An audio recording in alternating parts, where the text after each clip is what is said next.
చాలామంది మీడియాలో ఈ పొరపాటు చేస్తుంటారు. మాజీ ఆంధ్రప్రదేశ్ ముఖ్యమంత్రి. ఆంధ్రప్రదేశ్ ఎప్పుడూ మాజీ కాదు. సార్ జగన్ ట్వీట్తో ఒక హెచ్చరిక చేశారు. అంటే మళ్ళీ నేను రీబ్యాక్ అవుతున్నాను, ప్రతిపక్ష హోదా నాకు లేకపోయినా ప్రజలకు అండగా ఉంటాను, నా పార్టీ శ్రేణులు నేను కాపాడుకుంటానని. ఇందులో కొన్ని హైలైట్స్ మీకు చెప్తాను సార్. అందులోని ప్రేక్షకులకు చెప్పండి. ఏపీలో రాక్షస పాలన కొనసాగుతుంది, ప్రాణాలకు రక్షణ లేకుండా పోయింది, వైసీపీని అణగదొక్కాలనే కోణంలో దాడులు చేస్తున్నారు. కొత్త ప్రభుత్వం వచ్చిన 45 రోజుల్లోనే హత్యలు అత్యాచారాలకు ఏపీ చిరునామాగా మారింది. వినుకొండ హత్య ఘటన దీనికి పరాకాష్ట. రెడ్ బుక్ రాజ్యాంగాన్ని అమలు చేస్తున్నారు. ఏపీలో శాంతి పద్ధతులపై మోదీ, అమిత్ షా దృష్టి సారించాలి. వైసీపీ కార్యకర్తలు ఎవరు అధైర్యపడవద్దు, మీకు అన్ని రకాలుగా నేను అండగా ఉంటా.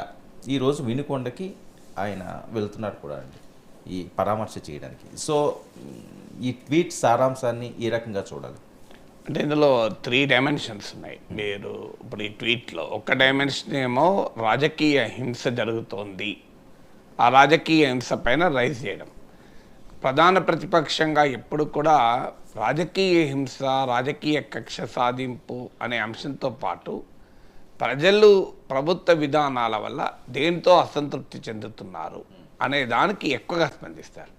2 రాజకీయ పార్టీల మధ్య గోలను అది అంత రాజకీయ గోలగా చూస్తారు. ఒక దశ దాటితే అంటే అది సాధారణ ప్రజానీకంపైకి కూడా ప్రభావం చూపే స్థాయికి రాజకీయ హింస వస్తే అప్పుడు రియాక్ట్ అవుతారు. ఇప్పుడు మీకు బెంగాల్లో మమతా బెనర్జీ నాయకత్వంలో రాజకీయ హింస పెద్ద ఎత్తున చెలరేగుతుందని రోజు ప్రతిపక్షాలు విమర్శిస్తున్నాయి. కానీ తృణమూల్ కాంగ్రెసే బ్రహ్మాండమైన విజయాలు సాధిస్తూ వస్తుంది. లేటెస్ట్గా కూడా 33 ఎంపీలని తృణమూల్ కాంగ్రెసే గెలుచుకుంది.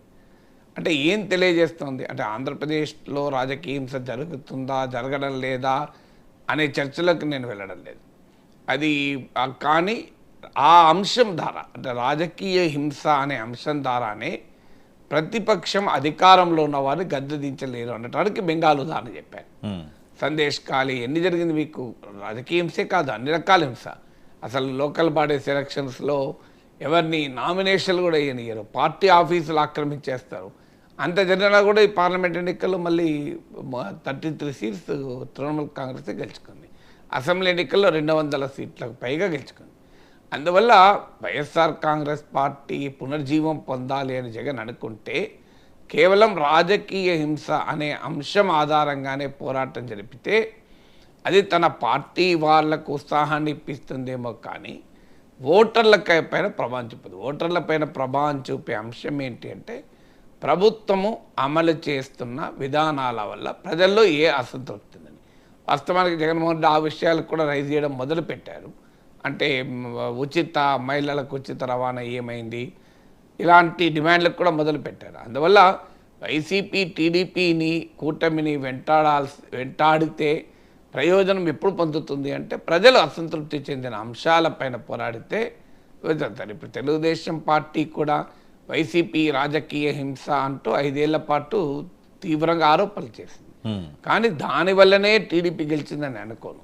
టీడీపీ గెలవడానికి అనేక ఫ్యాక్టర్స్, ముఖ్యంగా ఎంప్లాయ్మెంట్ లేకపోవడం, డెవలప్మెంట్ లేదన్న భావన, వాటితో పాటు రాజకీయకరమైన అంశాలు కూడా, హింస లాంటి అంశాలు, ఆధిపత్యం లాంటి అంశాలు కూడా ప్రభావం చూపెట్టచ్చు.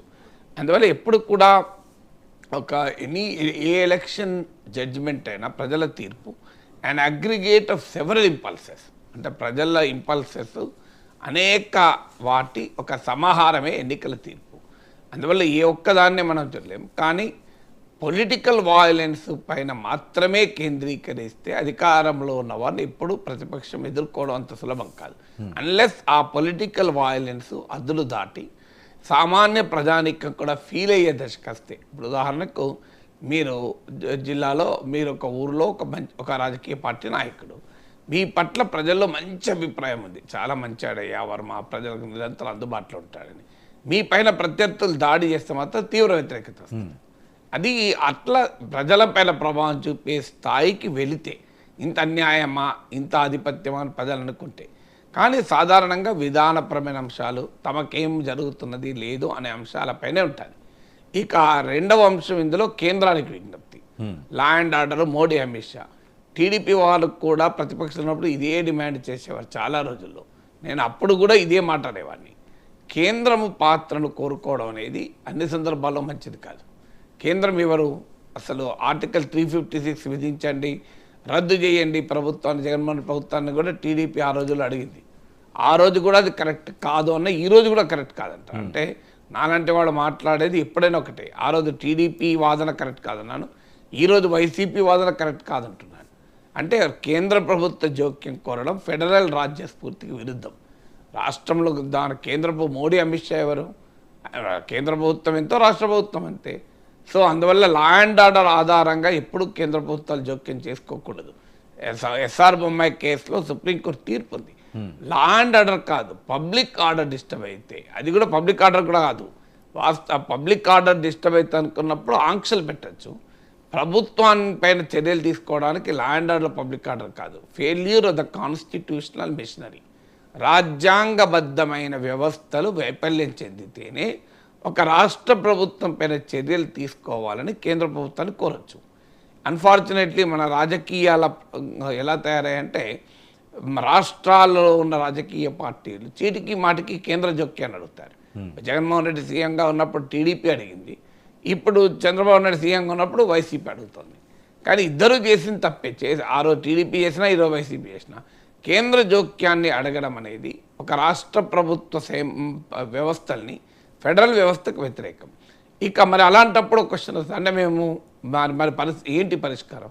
ఎస్, ప్రజల హక్కులకు భంగం వాటిల్లిన, ఒక రాజకీయ హక్కులకు, పొలిటికల్ రైట్స్కు, సివిల్ రైట్స్కు భంగం వాటిల్లిన, లా అండ్ ఆర్డర్ దెబ్బతిన్న, ప్రభుత్వం పనిచేయనప్పుడు కోర్టులు ఉన్నాయి, దానికి కేంద్రం కాదు. ఇప్పుడు మరి కేంద్ర నాయకత్వంలో ఉన్నప్పుడు జరుగుతుంది. అప్పుడు ఎవరి దగ్గర పోతున్నావు?